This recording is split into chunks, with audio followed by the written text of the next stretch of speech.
Hi! Today I would like to show you how you can transfer files from Motorola device to REALME Pad. Start by opening Play Store on both devices, tapping on the search bar and typing in Send Anywhere. Now install this free app from this developer and open it. Following that, choose I accept, confirm, continue and allow. Then do exactly the same on Motorola. I accept, confirm, continue, allow. Over here you need to choose receive on Realme and send on Motorola.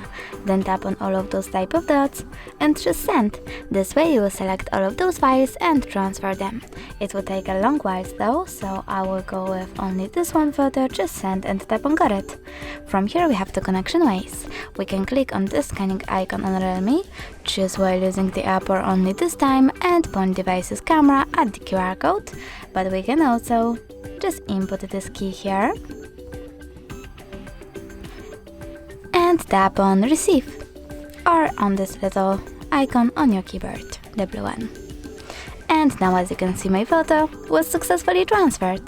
Thanks so much for watching. If you enjoyed this video, leave a like, comment and subscribe. Bye!